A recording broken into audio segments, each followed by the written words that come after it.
নমস্কার বন্ধুরা, welcome to cricket and football hub.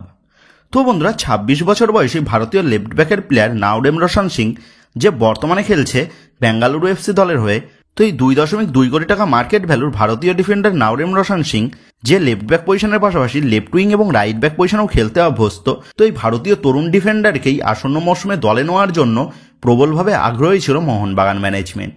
এবং যেমনটা আপডেট ছিল, নাওরেম রোশন সিংকে দলে পেতে মোহনবাগান কিন্তু বেশ ইন্টারেস্টেড, এবং সেই অনুযায়ী মোহনবাগান ম্যানেজমেন্ট তারা বেঙ্গালুরু এফসির সাথে কথাবার্তাও বলেছে।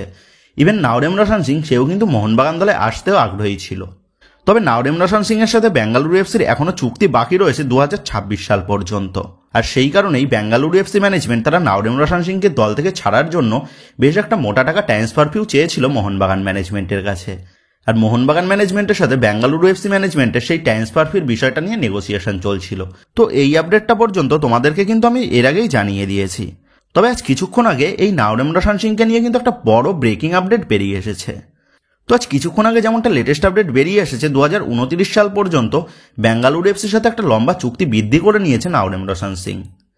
তো এবার তোমরা বলতে পারো, মোহনবাগান ম্যানেজমেন্ট তো এত দূর এগিয়েছে এই ডিলটার পেছনে, তবে কেন মোহনবাগান ম্যানেজমেন্ট তারা নাওরেম রোশন সিং এর ডিলটা ক্র্যাক করতে পারলো না?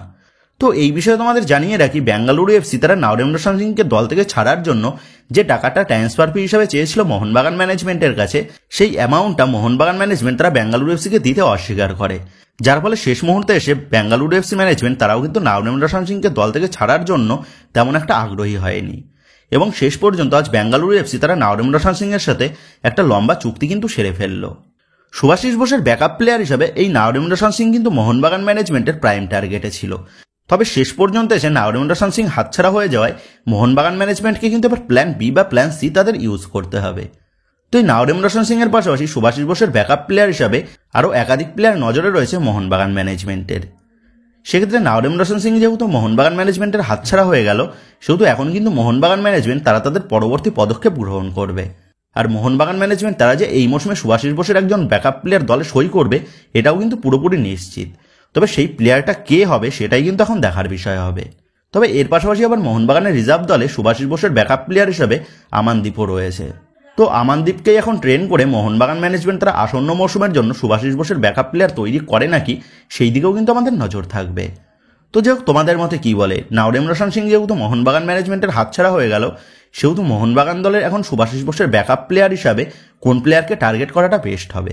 এই বিষয়ে তোমাদের মতামতটা অবশ্যই নিচে কমেন্ট করে জানিয়ে দিও।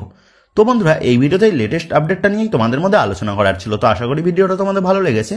তো যদি ভিডিওটা ভালো লেগে থাকে তাহলে ভিডিওতে লাইক দিয়ে চ্যানেল সাবস্ক্রাইব করে পাশে থাকা বেল আইকনটা অবশ্যই প্রেস করে দিও। তো বন্ধুরা, এই ভিডিওটা এটুকুই ছিল। তো আসি বন্ধুরা, দেখা হচ্ছে পরের ভিডিওতে।